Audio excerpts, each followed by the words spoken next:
The first half? Excuse me? Were you bored in the first half? Very. I didn't really know what to do with myself. It's kind of just walking around, doing random stuff. So how'd you kind of keep yourself locked in? Because obviously you came in and started making an impact right away. Coach Walsh has made an emphasis on me staying locked into the game, understanding like all the checks that we were gonna make. Then Coach Mick, he had me like doing runs in between like timeouts and stuff, so I was loose. Steele, Purdue's going to throw the ball a ton, not going to run a whole lot. Mm-hmm. What's the challenge? What do you see from them, and what do you guys have to do? How disciplined do you have to be? We have to be very disciplined like we have to be every week. They got a lot of good players, a lot of good guys on the perimeter, so we just have to be locked into our assignments and stuff and be ready to play. You were pretty honest earlier in the year about the transition and how it was difficult. You're making it look fairly easy. I mean, did you feel much more comfortable now? Describe how you feel now compared to earlier in the year. I mean, I definitely feel more comfortable, but I mean, it's still hard because I mean, we have to change up stuff every week to stay on our toes and for other teams to not really lock in on what we're doing. So it's still hard, but I mean, I'm definitely just getting used to it. Steele, are you ultimately happy that you made the transition? Definitely happy to make a transition, looking back on it. Yeah, because I mean, I'd say you would probably be seeing more time right now, obviously, at linebacker than you would at running back. Yeah, Yeah, you're definitely right about that. Yeah, I wouldn't disagree with you. Steele, how much of this, when you're talking about trying to still learn every week and things changing, how much of it is just you having to go play on instinct, and how much is you processing what you're seeing much better? I think for me, my preparation is mostly based on like getting my fundamentals right and understand what I'm seeing, and then kind of just letting the instincts work themselves on Saturday. But sometimes I get away from my fundamentals, just have to rebound on those every single week and make sure I'm ready for Saturday. Are you noticing from week to week? Bill asked you about being more comfortable. Like, can you tell from one game to the next that it's different for you, or that you feel that you understand it better, that you're playing better? Is that noticeable for you? Yeah, I'd say after like week 4 or so, kind of really clicked with me, and ever since then, it's kind of just snowballed, and I just feel more and more comfortable every single week. How happy were you to be on the field in the second half last week? Can you put it into words? I can't really put it in words. I was just happy to be out there playing with the guys. It's fun. What lesson did you learn from getting thrown out of that game that day? Did you feel like you did dip your hat a little bit? I mean, I think that's something you guys work against and stuff. But what did you learn from that experience? Just fundamentals tackling really. Like I said earlier, just have to rebound on fundamentals.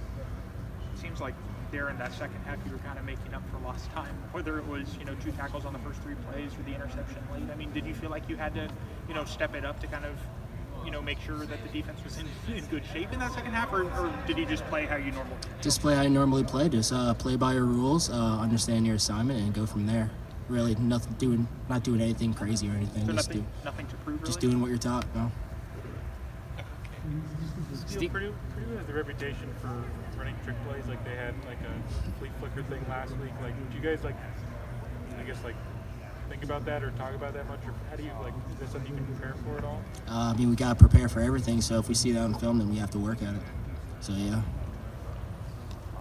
Seems like a lot of, the times when Purdue passes, or just teams start passing against you, it seems like they're, focusing on the middle of the field. And I'm curious, over the course of these past few weeks, whether it's Penn State or Nebraska, what you guys have seen from opposing passing games, if the trends are kind of similar over the past few weeks, and what you guys are doing to kind of prepare as the weeks go forward.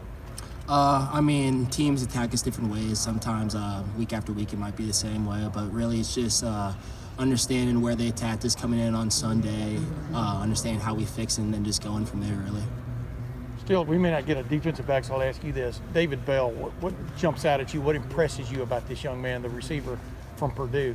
He's just skillful. He can go up and make a play. He can get open. He can really do everything. He's fast. So, we just got to focus on stopping him. You're on the defensive side.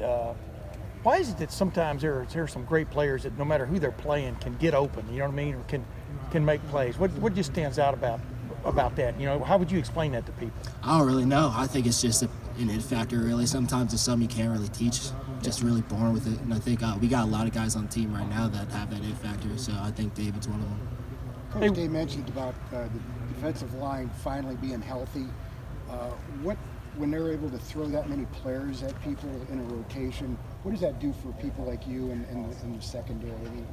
how does that change the way you could play when the quarterback has something else to think about? It just makes it really clean for us. They're able to go inside, just wreak havoc, and then we're kind of just open to really play and just have fun. Because, I mean, they're doing the hard work for us up front, so we're just going around making tackles and stuff. Steele, is there a heightened sense of some get back after what happened in 2018? Meaning, has any of the guys kind of a heightened sense of like we need to pay him back for what happened in 2018? Not really. I haven't really seen much of that. I mean, I was on my couch watching the game, so I don't have any beef with Purdue right now. But I mean, I'm sure there's some guys that still have an edge to them about that, but they haven't really shown it. Still, how significant was it, I don't know, emotionally or mentally to lock that up and you have the interception? It's just really fun, honestly. I was really confused afterwards because the crowd kind of went silent, so I didn't really know what to do. But, I mean, afterwards, it was just fun getting on the sideline with the guys, knowing that we were able to get the win. Just because you're used to there being cheers going on if the ball's in your hand? Or I don't know. I was just tired and kind of confused. Didn't really know what to do. Hey, go ahead. What was it like just going through the game last week where, first half you didn't really, you weren't able to play at all, and then second half you were out there for pretty much every snap? I think it's just making sure you're prepared all the time because, I mean, you never really know what's going to happen, whether you're going to get ejected or not. Just have to go in every single week with the same mindset, like if I get in, I got to be ready to perform. How have you maybe prepared yourself for that, where your role, it seems to be growing every week and you're playing more and more out there? I think it's just sticking to the basics, really, not getting too big of a head. Just making sure you keep on putting in the work every single week, never slacking off. You're pretty low key when we talk to you and stuff. Are you really inside? Are you really excited about the way things have gone for you the last several weeks? About the way you are seeing more and more time that people are talking about you, looking like a natural linebacker, et cetera. I mean, what's going on inside? I mean, yeah, it's been pretty fun. Yeah, definitely have fun going out there playing. But I mean, I've been working towards this, so at the end of the day, you kind of have to expect it. Yeah. Not be all too excited about it, but I mean, it's been awesome. And when you're playing a team, I mean, Purdue, it looks like they run just to show that they have some running plays, at least recently. When you play a team like that, how much does it change a linebacker's focus, for want of another term, to know that they're going to throw the ball a lot more than they're going to run it probably? You understand what I mean, Steele? Mm-hmm. I mean, from day one since I've been here, Coach Wash is always about stopping the run. So, I mean, even though they might run it 5 times, those 5 times you got to make sure you don't get any yards. So I still have to be pretty stout on that. But, yeah, if they pass it, you got to get back. I know it was a tough decision for you to make the move, from running back to linebacker. Has this exceeded your expectations, what you've been able to do as a linebacker in your first year? Yeah, I would say it exceeded my expectations. I would say I wasn't expecting to get on the field this much, to be quite honest. But, I mean, at the end of the day, I'm happy I did it, and I think it turned out to be a right decision for both me and the whole team. Anything else? Does it, when you think about that, do you ever have any regret? It's like, I wish I would have done this a year or 2 ago?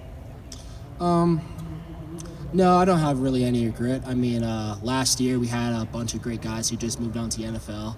I think it would have probably been a good decision to maybe move in like a year early, get some advice from them, because, I mean, I had a whole bunch of great guys in there. But at the end of the day, I decided to stick with it, ended up switching this year, so it is what it is.